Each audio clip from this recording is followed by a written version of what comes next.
I want to thank all of you for joining me, and today we are going to discuss what's happening in the marketplace, whether or not new construction is warranted, whether we're going into a bubble, what's happening in the marketplace right now.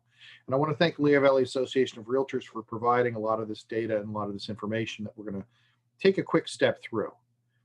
First of all, looking at the most recent snapshot put together by the Lehigh Valley Association of Realtors for September of 2020, we're looking at some pretty interesting numbers. The 1-year change in closed sales was 23%. Now that doesn't tell the entire number or the entire story, because the year to date has actually not been quite as strong. But September of 2020 was significantly higher than September of 2019.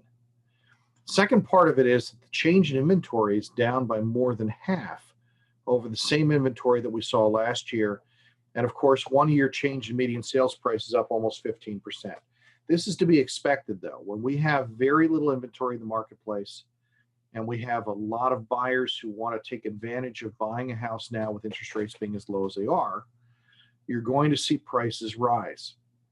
And this is where some of you get the idea that perhaps we might be getting into a bubble. And I'll explain where we are in that and how that impacts the rest of the economy for real estate in the Lehigh Valley market at the moment. If we look at the new listings coming into the marketplace, one of the interesting things to look at is the fact that even though September was a strong month with 1,049 homes coming on the market, up 12.8% from the prior year, year to date, we're still significantly down. 7,300 homes have come on the market so far in 2020 in the Lehigh Valley marketplace, compared to 9,000 in 2019 and 9,365 in 2018. Part of the reason we're down so significantly has to do with the pandemic and the fact that we were quarantined for a period of time and a lot of people didn't put their homes on the market. But part of it also has to do with the fact that people are scared right now. Some of them are afraid of the job situation, that they may not be going back to work. They want to wait until next year to put their homes on the market. And that may mean a stronger inventory in 2021. It might not. Part of the reason that there's a weakening in inventory this year also has to do with the fact that there are a number of consumers in the marketplace or homeowners in the marketplace that are concerned to allow people to come through their homes that may or may not be COVID positive. And with that fear of somebody bringing COVID into their houses, it's reducing the number of homes that have gone on the market by 18.4% compared to last year. Almost 1 in 5 didn't come on the market this year as expected. And that is helping to create this tremendous demand that's driving prices up. Closed sales this year are also down significantly, despite the fact that we're looking at an increase of 23.2% in September and continuing to rise. There can only be as many houses sold as there is inventory coming into the marketplace. And with a reduced inventory, we're actually down year to date 15.4% in number of closed transactions that have happened. Now, if you look at this historically, by the way, the peak of the market when everything went crazy back in 2005, 2006 is back here. And you're seeing at the peak of the market in the spring of 2005, in excess of 1,000 homes sold in a 1-month period. And you see that consistently along the spring of 2005 and 2006. And 2007 is where the market started falling. Now, incidentally, there was still heavy demand in 2007 and 2008, even though the market had started to tank. It's one of the interesting things when we talk about the marketplace in the Lehigh Valley, where so many people say, yes, 2008 was when the recession began. It actually started in the end of 2006 when things started to slow down. But prices continued to rise despite the slowdown in the marketplace. You can see that here. Instead of 1,050 homes selling in a month, it might have been 825, but still a very, very strong market. And it continued to decline right down to the bottom in 2019 and kind of creeped along. And you're seeing the winter times have fewer sales than the peaks.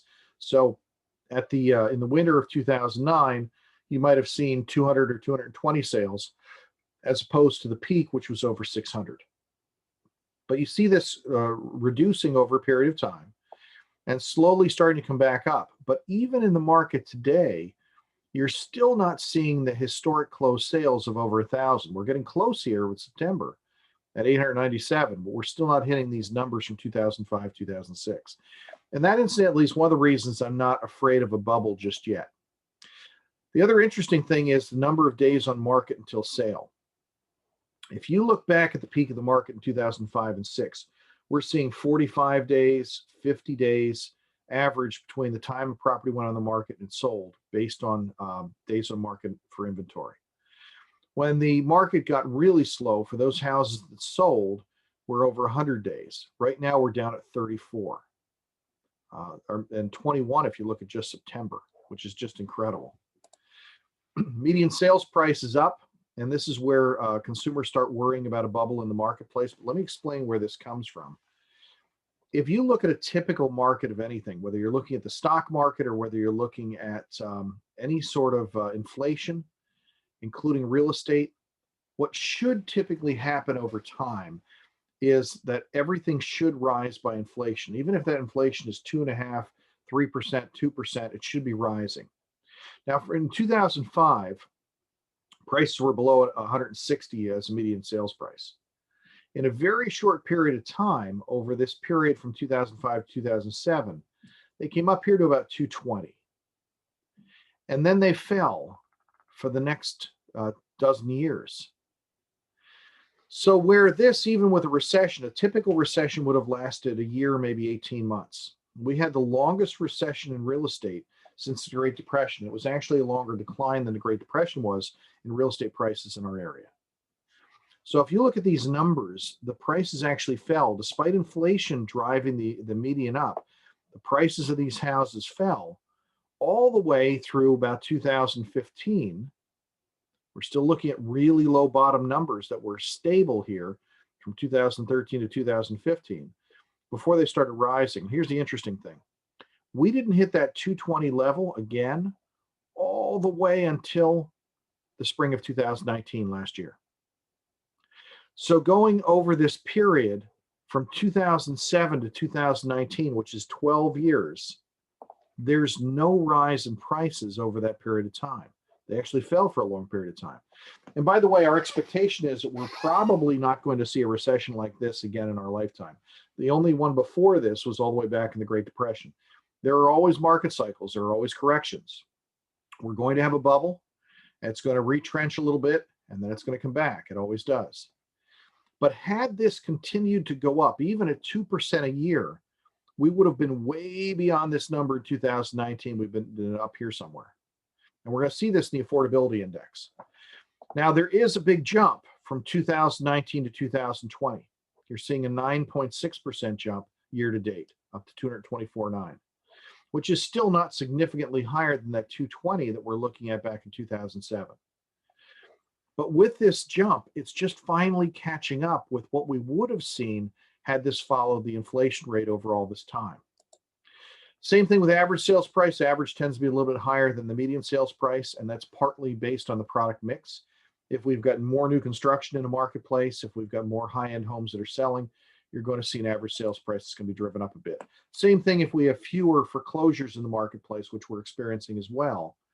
The median may stay fairly stable, but taking out those low-end sales actually increases the average sales price.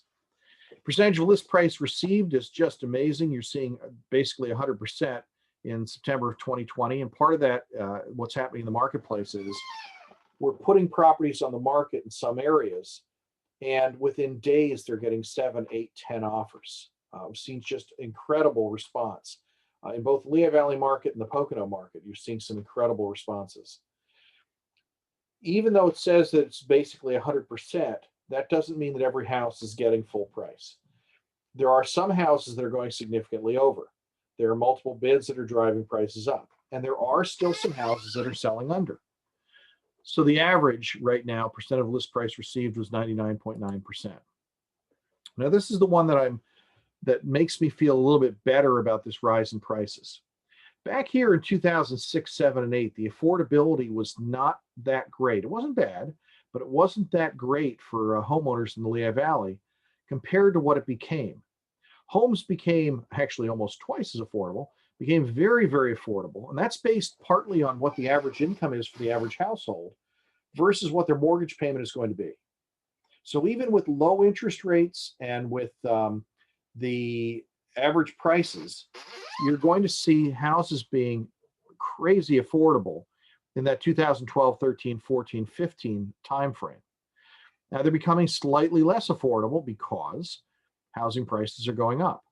But keep in mind, the average household can still afford more house right now today than they could back here in 2008. Even with all the government programs in 2008, they're still more affordable today. What does that mean? It's still a good time to buy. And it means that realistically, there may be some movement upward yet in the marketplace. Inventory homes is the one that's really interesting me. We're talking to a lot of developers in the marketplace as to whether or not developments are going to work, trying to estimate the supply and demand coming into the marketplace. But when you look at the inventory of homes in September, in 2018, there's 2,367. It dropped by almost 21% to 2019 September down to 1,875.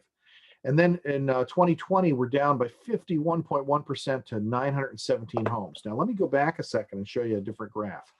917 homes being as stable on the market right now in the Lehigh Valley. And yet, if we look at the number of closed sales in September, there were 897. That's effectively 100% almost. You're looking at 897 sales, closed transactions, compared to 917 properties on the market. Even when the market was insane in 2005 and 2006, we had 2,000 to 3,000 homes on the market. We've got less than 1,000 here. When we went through the recession, we statically had about 5,000 properties on the market. And it's interesting because there were some months when 1,000 homes came on the market and only 400 sold. But at the same time, 600 people gave up. They either rented the property or they gave it back to the bank. They walked away from it or they decided to stay. But consistently, there were about 5,000 homes for sale during this period of time of several years. Now we're at less than a fifth of that in 2020. And that, again, is what's driving prices up. And that leads us to the month supply of inventory. The month supply of inventory is how long is it going to take to sell the average house? Now, back here in 2012, you've got 12 months of inventory. Here you've got just over a month. So houses are selling very, very quickly. And just so you understand this a little bit better, absorption rate, months inventory. If a real estate market has 100 active listings, we've got about 1,000. But if a real estate market has about 100 active listings and 30 of those properties were sold during the month, that absorption rate will be 30%, 30 sales for 100 active listings. Months inventory is basically inverting that equation. So it indicates the number of months it takes to complete supply of active listings to be sold. So if there were 100 homes for sale in a marketplace and there were 30 selling a month, it would take 3 1/3 months to actually sell out that inventory. In this case, it's just over a month to sell out the inventory that exists. And that leads us to where we are in the market. Now, these are my rules of thumb, and they have been argued with by many other professionals. A buyer's market, in my mind, is anything that's 7 months or greater. Once we pass 6 months of inventory, we get into a buyer's market. There's excess supply in the marketplace. There's more inventory leading to less offers because buyers have their choices of what's available for them to make offers on. There's a declining price in the marketplace, declining value of houses because buyers are bidding for the best value in the marketplace. Sellers are bringing their prices down to meet what buyers are willing to pay. When we get into a balanced market, that's where that inventory is somewhere between 4 and 7 months. That's a typical healthy market. A balanced supply, houses sell in a typical period of time, and equal demand and supply lead to balanced offers. You've got stable value, you've got stable prices. They are going to continue to rise, but they're probably going to continue to rise by the inflation rate. And then we do get into times like now, which are a seller's market, where the months of inventory are less than 4. And again, we're at 1.4 months as of this September 2020. There is limited supply, scarce supply. There's less inventory, which is going to lead to more offers. And there's increasing value and prices. So the other thing that is impacting our market right now is an almost non-existent foreclosure market. When we look back 3 or 4 years ago, there were a lot of foreclosures and a lot of short sales happening in the Lehigh Valley marketplace and in the Pocono marketplace. So when we look at the Lehigh Valley as an example, there were sections in Lehigh Valley where 15% of the inventory on the market were foreclosures. In the Poconos, there were pockets that were over 20%. So you'd have an area where 1 in 5 homes was a foreclosure or a short sale. That's a lender mediated activity, which tends to bring prices down. Now take a look at the year to date right now in closed sales in 2020. We're showing 17 lender mediated sales. That's non-existent. 0.3%. It's unheard of. 0% in Allentown, 0% in Bethlehem, 0.6% in Easton. These are incredible numbers. And that, of course, is leading to, again, the lower inventory. Now, of course, foreclosures did get cut off by the quarantine, and there are a lot of them that will eventually be pending and coming on the market. But I don't think that's going to significantly impact the market at this point in time. So one of the things builders are asking us right now is now the time to build? And it is very hard to build these days because you have to take it through subdivision. The subdivision process has gotten longer. It's gotten more complicated. There are a lot of expenses involved in it. But keep in mind the population of the Lehigh Valley market, as well as the entire country, is growing. It's growing at a fairly rapid pace. There's more need, more demand for housing in the marketplace. We had just gone through a period of time where we had one of the lowest homeownership rates in history. It had dropped below 64% after the Great Recession. Some of those people are coming back into the marketplace wanting to buy. We also had a period of time where millennials were not buying homes. And part of the reason for that was they couldn't find jobs, or not jobs that were sufficient to pay the bills to own a house. Part of the reason was they wanted to be able to transfer from job to job because they didn't expect to stay at the same job for 30 years like some of us older type people.